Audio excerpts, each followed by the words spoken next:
Avant de commencer cette vidéo, je voulais simplement vous inviter à mettre pause, donc pas tout de suite, laissez-moi vous poser la question. Quelle est d'après vous la définition de la communication non verbale? Quelle idée est-ce que vous en avez? Est-ce que vous n'y connaissez rien du tout? Donc mettez pause et marquez dans les commentaires si ça vous parle, si ça vous parle pas, et quelle est l'idée que vous en avez. Comment est-ce que vous pensez que ça peut vous être bénéfique? Bonjour à tous, je suis Quentin Méjean, votre coach et conseiller en communication orale à votre service. Dans cette vidéo, il y a un malaise là. Vous sentiez bien qu'il y a un malaise. Et vous avez tout à fait raison. J'ai enlevé quasiment toute la communication non verbale que je pouvais. Et justement, vous avez ressenti, vous l'avez bien ressenti, qu'il manquait quelque chose. Et c'est de ça dont nous allons parler aujourd'hui. Comment est-ce qu'on va pouvoir définir et comment est-ce que la communication non verbale va pouvoir vous être bénéfique.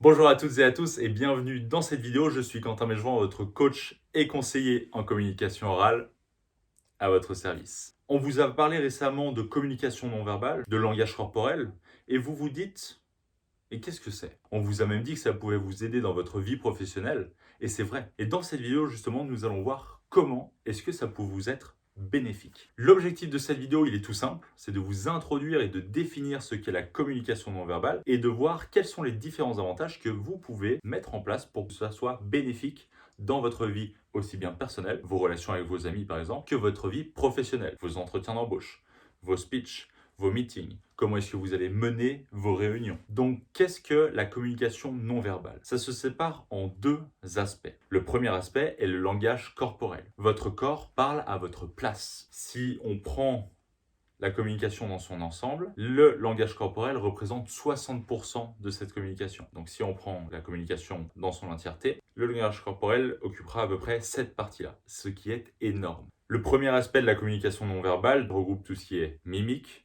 geste, expression. Et d'ailleurs, à propos de ce premier aspect de la communication non verbale, le langage corporel, je vous invite à faire un petit jeu. Si vous prenez les transports en commun par exemple, regardez quelqu'un au loin qui est au téléphone. Le but est de ne pas du tout entendre sa voix et regardez-le attentivement.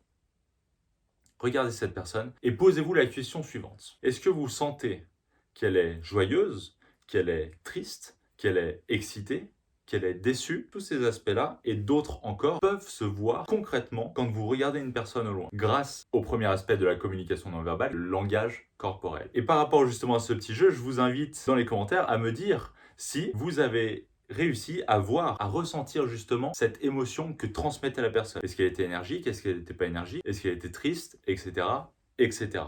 Donc vraiment, dans les commentaires, indiquez-le moi, tout simplement. Vous avez le langage corporel et vous avez un deuxième aspect. Et le deuxième aspect de cette communication non verbale est tout ce qui est rythme de votre voix, intonation, tout ce que votre voix, si on enlève tous les mots, va transmettre, comme énergie, par exemple. Donc ce second aspect rassemble tout ce qui est intonation, tout ce qui est rythme, tout ce qui est timbre de la voix. La communication non verbale représente plus de 80% de votre communication complète. Donc comme j'ai dit tout à l'heure, si on prend la communication dans son entièreté, le langage corporel va représenter à peu près 60%. Et si on rajoute tout ce qui est intonation de la voix, timbre, etc., ça va jusqu'à plus de 80, voire plus de 85% de la communication dans son entièreté. Et ce qui reste, dans le 15% environ restant, c'est la communication verbale, en opposition à la communication non verbale, vous l'aurez compris. Et cette communication verbale, c'est tout ce qui est choix des mots, style de votre discours, etc.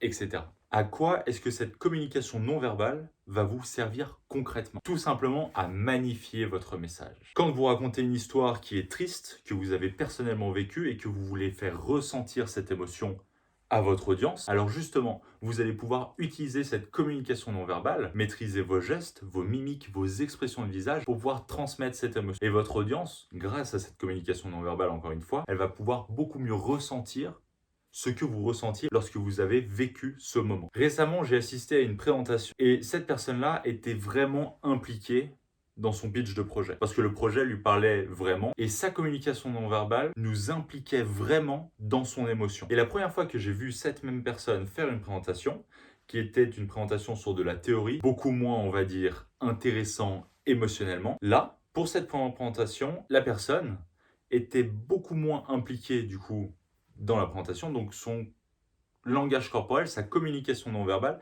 était beaucoup moins développée. Donc on se sentait beaucoup moins attiré par son discours. Alors que dans cette deuxième présentation, elle était vraiment impliquée directement avec le sujet et du coup, on ressentait son émotion en plus de pouvoir voir son corps beaucoup plus communiquer que justement dans la première présentation. Et la conséquence de ça, c'est que toute l'audience était beaucoup plus impliquée dans ce qu'elle disait. Et c'est ça le but. Quand on parle, quand on fait un discours, c'est pour une audience. Ça, je l'ai évoqué dans une autre vidéo. Quand vous faites un speech, c'est vraiment pour votre audience. Le message doit être clair et perceptible. Et là, grâce à la communication non verbale, son message était beaucoup plus clair, beaucoup plus impliquant, si je puis dire. Et toute l'audience comprenait beaucoup mieux ce qu'elle voulait nous dire, ce qu'elle voulait nous transmettre. Un autre exemple qui peut éventuellement vous parler, je suis sûr que vous avez déjà vu quelqu'un faire une présentation avec les pouces dans les poches et vous vous ennuyez à mourir. Et la différence est énorme quand la personne sort les pouces de ses poches et qu'elle commence à parler avec ses mains. Alors je vous demande pas de faire des gestes énormes, fantastiquement grands.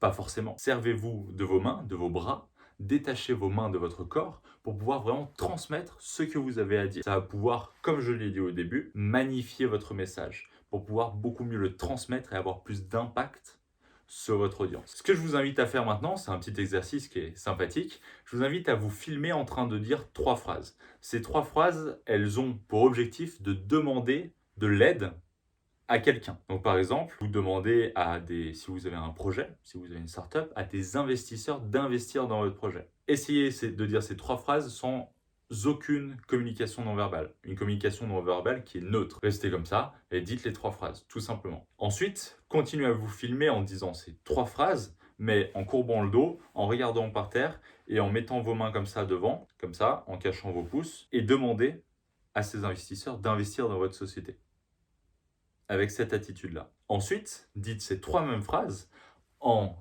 tendant vos mains devant, en souriant. Et là, vous allez vraiment, quand vous allez vous filmer et regarder le résultat de ces 3 films, vous allez vraiment ressentir une énergie toute différente entre la première vidéo, la deuxième vidéo et la troisième vidéo. Et c'est là où vous allez comprendre que la communication non verbale est extrêmement importante dans ce que vous allez transmettre. Une fois ce petit exercice effectué, ça va durer 5 minutes, pas grand-chose, ça va vraiment vous ouvrir l'esprit par rapport à cette communication non verbale. Dites-moi en commentaire si vous avez vraiment ressenti cette différence d'émotion et donnez-moi une idée d'une 4e situation, peut-être d'excitation.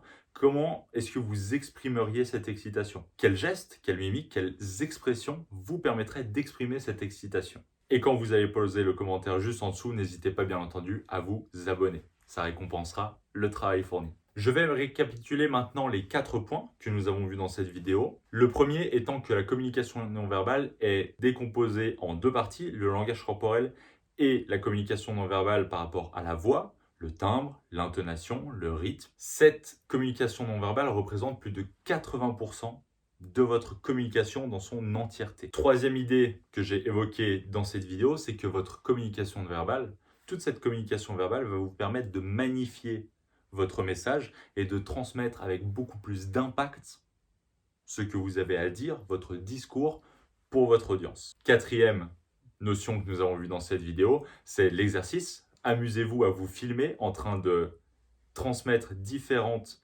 émotions et essayez de ressentir comment est-ce que cette énergie va différer entre chaque situation. Je vous remercie à toutes et à tous pour votre attention. Ce fut un plaisir de passer ce moment avec vous. Et surtout,